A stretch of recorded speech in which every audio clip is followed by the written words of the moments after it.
Why did the United States attack Libya, Iraq, Afghanistan, and Yemen? Why are U.S. operatives helping to destabilize Syria? And why is the United States government so intent on taking down Iran, in spite of the fact that Iran has not attacked any country since 1798? And what's next?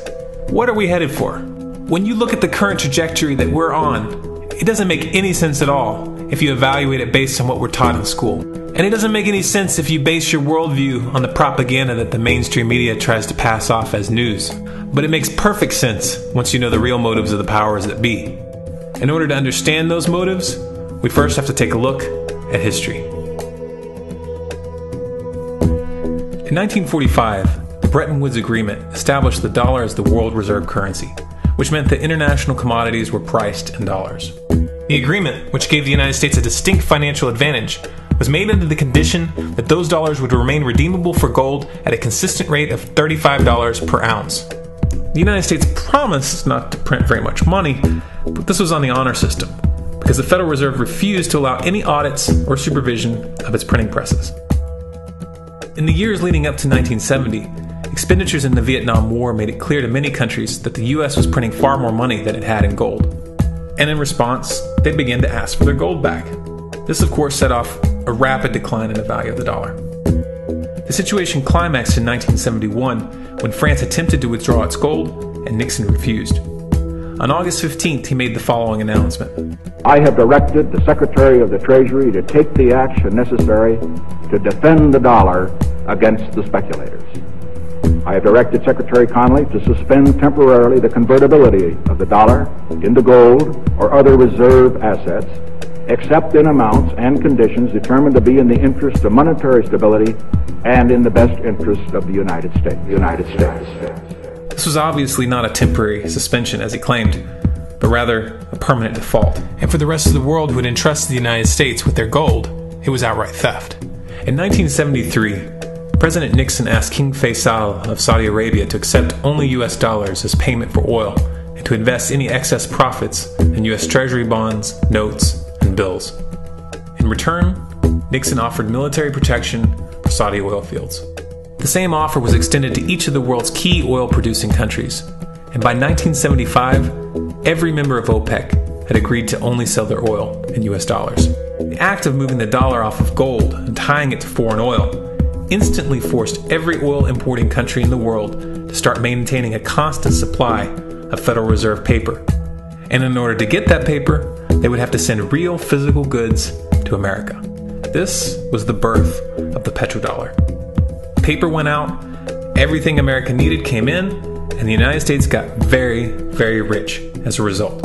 It was the largest financial con in recorded history.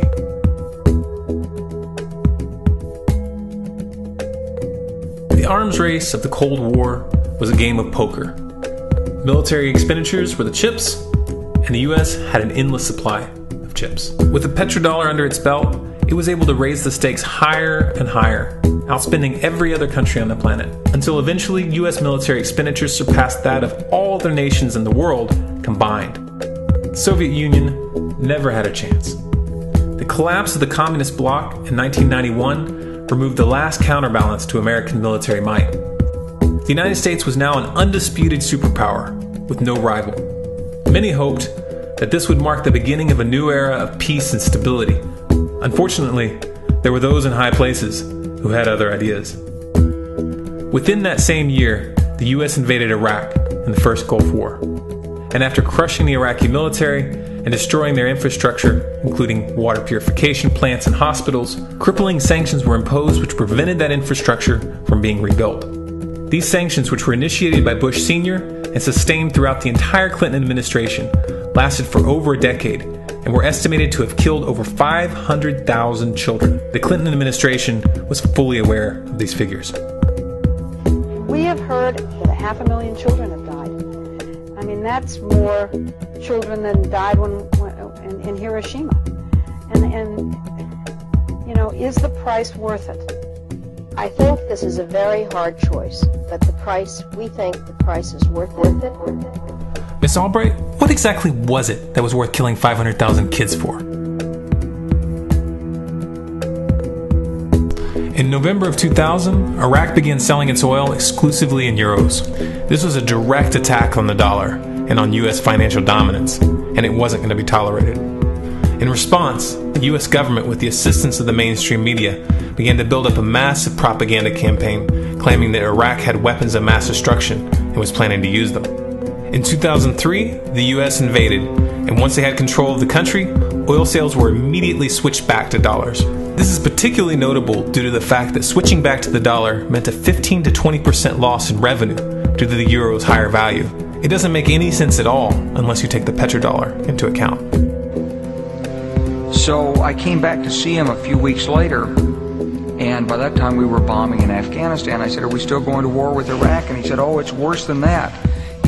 He reached over on his desk, he picked up a piece of paper, he said, I just got this down from upstairs, meaning the Secretary of Defense's office today, and he said, "This is a memo that describes how we're going to take out 7 countries in 5 years, starting with Iraq, and then Syria, Lebanon, Libya, Somalia, Sudan, and finishing off Iran. Let's take a look at the events of the past decade and see if you see a pattern. In Libya, Gaddafi was in the process of organizing a bloc of African countries to create a gold-based currency called the dinar, which they intended to use to replace the dollar in that region. US and NATO forces helped destabilize and topple the Libyan government in 2011, and after taking control of the region, US armed rebels executed Gaddafi in cold blood and immediately set up the Libyan central bank. Iran has been actively campaigning to pull oil sales off of the dollar for some time now, and it has recently secured agreements to begin trading its oil in exchange for gold. In response, the US government, with mainstream media assistance, has been attempting to build international support for military strikes on the pretext of preventing Iran from building a nuclear weapon. In the meantime, they established sanctions which US officials openly admit are aimed at causing a collapse of the Iranian economy. Syria is Iran's closest ally, and they are bound by mutual defense agreements. The country is currently in the process of being destabilized with covert assistance from NATO, and though Russia and China have warned the United States not to get involved, the White House has made statements within the past month indicating that they are considering military intervention. It should be clear that military intervention in Syria and Iran isn't being considered. It's a foregone conclusion, just as it was in Iraq and Libya. The U.S. is actively working to create the context which gives them the diplomatic cover to do what they already have planned. The motive for these invasions and covert actions becomes clear when we look at them in their full context and connect the dots. Those who control the United States understand that even if a few countries begin to sell their oil in another currency, it will set off a chain reaction and the dollar will collapse. They understand that there is absolutely nothing else holding up the value of the dollar at this point, and so does the rest of the world. But rather than accepting the fact that the dollar is nearing the end of its lifespan, the powers that be have made a calculated gambit. They have decided to use the brute force of the US military to crush each and every resistant state in the Middle East and Africa. That in itself would be bad enough, but what you need to understand is that this is not going to end with Iran. China and Russia have stated publicly and on no uncertain terms that they will not tolerate an attack on Iran or Syria. Iran is one of their key allies, one of the last independent oil producers in the region, and they understand that if Iran falls, then they will have no way to escape the dollar without going to war. And yet the United States is pushing forward in spite of the warnings. What we are witnessing here is a trajectory that leads straight to the unthinkable. It's a trajectory that was mapped out years ago in full awareness of the human consequences. But who was it that put us on this course? What kind of psychopath is willing to intentionally set off a global conflict that will lead to millions of deaths just to protect the value of a paper currency? It obviously isn't the president. The decision to invade Libya, Syria, and Iran was made long before Obama had risen to the national spotlight. And yet, he's carrying out his duty just like the puppets that preceded him. So who is it that pulls the strings? Often the best answer to questions like this are found by asking another question. Qui bono? Who benefits? Obviously, those who have the power to print the dollar out of thin air have the most to lose if the dollar were to fall. And since 1913, that power has been held by the Federal Reserve. The Federal Reserve is a private entity owned by a conglomerate of the most powerful banks in the world. And the men who control those banks are the ones who pull the strings. To them, this is just a game. Your life and the lives of those you love are just pawns on their chessboard. And like a spoiled 4-year-old who tips the board onto the floor when they start to lose, the powers that be are willing to start World War III to keep control of the global financial system. Remember that when these wars extend and accelerate. Remember that when your son or your neighbor's son comes back home in a flag-draped coffin. Remember that when they point the finger at the new boogeyman, because the madmen who are running this show will take this as far as you allow them to. So how much time do we have left? It's a question I hear constantly, but it's the wrong question. Asking how much time we have left is a passive posture. It's the attitude of a prisoner who's waiting to be taken out to a ditch and shot in the back of the head. What are our chances? Can we change course? Also the wrong question. The odds don't matter anymore.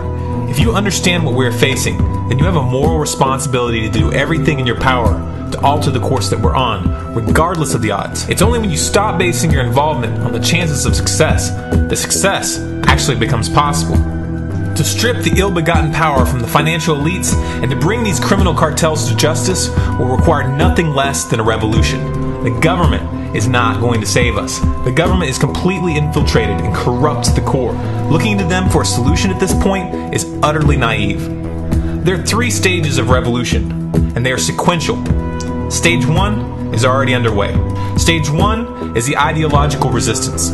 In this stage, we have to actively work to wake up as many people as possible about what is happening and the direction we're headed. All revolutions originate from a shift in the mindset of the population, and no other meaningful resistance is possible without it. Success in this stage of the game can be measured by the contagion of ideas. When an idea reaches critical mass, it begins to spread on its own and seeps into all levels of society. In order to achieve that contagion, we need more people in this fight.